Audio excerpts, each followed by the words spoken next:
नमस्कार दोस्तों, मेरा नाम है डॉक्टर यशवंत चिंचाने और आप सबका डॉक्टर यशवंत चिंचाने होम्योपैथी में स्वागत है।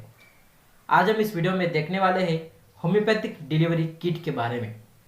ऐसी कौन कौन सी होम्योपैथिक दवाइयाँ हैं जो डिलीवरी के समय हम यूज़ कर सकते हैं।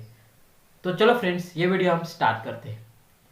तो सबसे पहली कंडीशन आती है जब एक महिला की 9 मंथ और 9 डेज की प्रेगनेंसी कंप्लीट हो चुकी है और उसको इनिशियल लेबर पेन आना शुरू हो गया है।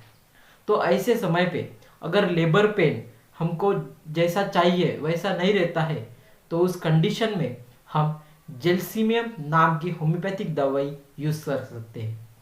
एक तो ये 30 पोटेंसी में हम दे सकते हैं, नहीं तो 0/1 पोटेंसी में हम एक एक और दो घंटे से इसको रिपीट कर सकते हैं, जिससे कारण उसका जो लेबर पेन है वो बढ़ता जाए और एक नॉर्मल डिलीवरी हो सके। देन फ्रेंड्स, ये जो लेबर पेन है उसको अगर मेंटेन करना है तो कभी कभी ऐसी कंडीशन आ जाती है कि लेबर पेन शुरू तो हो जाता है बट बीच में रुक जाता है।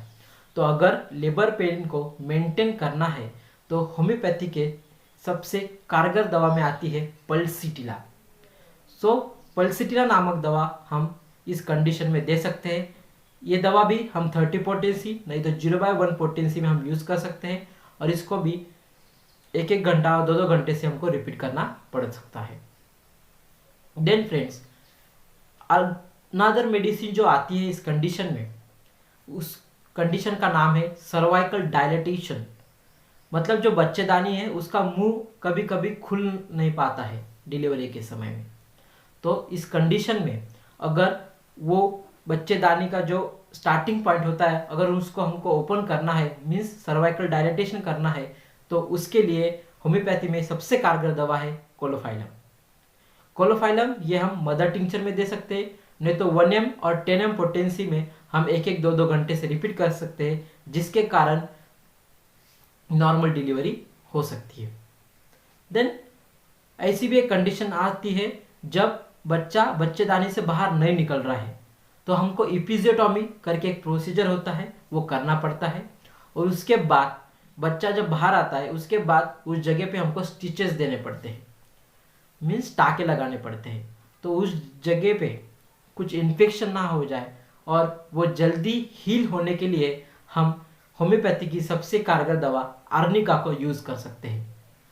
वो ऐसी कंडीशन रहती है उसमें हम आर्निका 1 ml और 10 ml पोटेंसी में हमको यूज़ करना चाहिए, वो भी एक एक और दो घंटे से, नहीं तो सुबह शाम हमको एक हफ्ते के लिए वो देना पड़ता है जब तक वो स्टिचेस हम निकाल नहीं लेते हैं।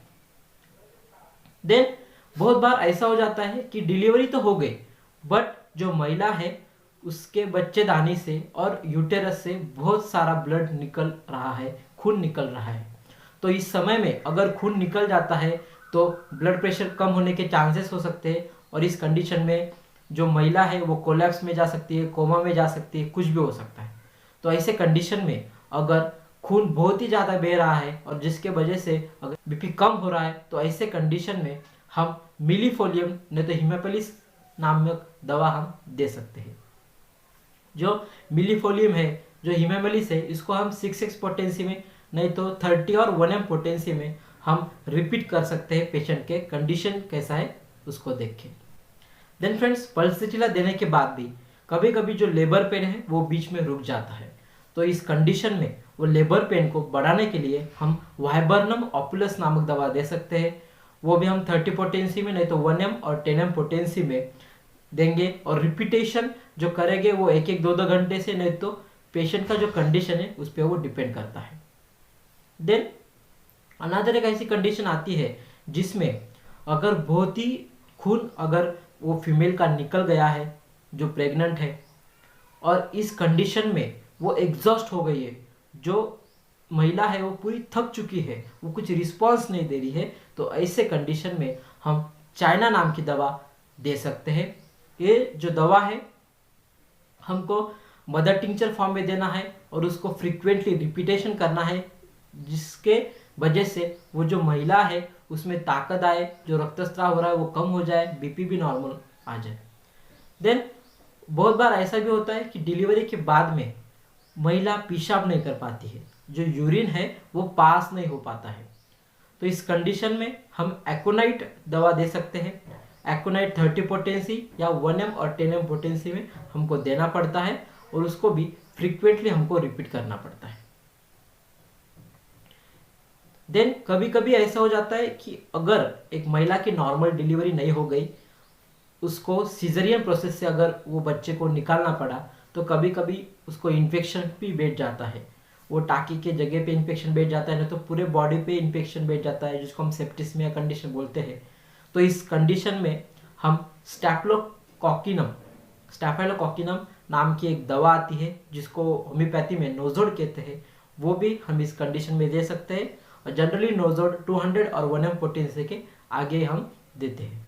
देन बहुत बार ऐसी कंडीशन आ जाती है कि हमने बच्चे को बाहर निकाल लिया, बट जो अम्बिलिकल कॉर्ड जो प्लासेंटा पर अटैच होती है, वो प्लासेंटा भी हमको निकालना पड़ता है डिलीवरी के समय में। अगर वो प्लासेंटा बीच में अटक गया हो, नहीं तो वो निकल नहीं रहा है, तो इस कंडीशन में वो प्लासेंटा इजीली निकल जाए, इसके लिए भी होम्योपैथी में सबसे कारगर दवा है सिकिल कॉर। सिकिल कॉर को हम 30 पोटेंसी में या तो 1 m 10 m और मदर टिंचर में दे सकते हैं। इसका फ्रीक्वेंट रिपीटेशन करना पड़ता है।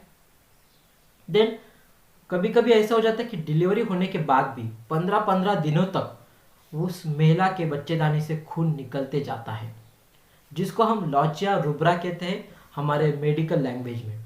तो इस कंडीशन में हम मिलीफोलियम नामक दवा यूज़ कर सकते हैं। इसको हम 6 पोटेंसी में यूज़ करेंगे, फ्रीक्वेंटली उसको रिपीटेशन करेंगे। देन अभी तो डिलीवरी होगी, बट जो माता है, जो मदर है, उसको दूध नहीं निकल पा रहा है, मतलब मिल्क नहीं आ रहा है। तो इस समय में मिल्क की मात्रा बढ़ाने के लिए और इनिशिएशन ऑफ मिल्क, मतलब मिल्क माँ के जो स्तन है उसमें तैयार होने के लिए हम रिसिनिस कम्युनिस नाम की दवा, ये मदर टिंचर फॉर्म में हम सुबह दोपहर शाम 1 हफ्ते तक, नहीं तो जब तक माँ को मिल्क नहीं आता, तो इनिशिएशन ऑफ मिल्क प्रोडक्शन के लिए हम रिसिनिस कम्युनिस ये दवा दे सकते हैं। तो फ्रेंड्स, ये कुछ दवाई थी जो हम हमारे ओटी में ऑब्स एंड गायनेक डिपार्टमेंट में डिलीवरी के समय यूज़ कर सकते हैं। और ये जो दवा है वो ट्रायल एंड टेस्टेड है, उसके बहुत ही अच्छे रिजल्ट हैं। बट आपको अगर ये दवाइयाँ आपके ओटी में या ऑपरेशन थिएटर में यूज़ करनी है, तो आप एक होम्योपैथिक प्रैक्टिशनर की सलाह जरूर लीजिए।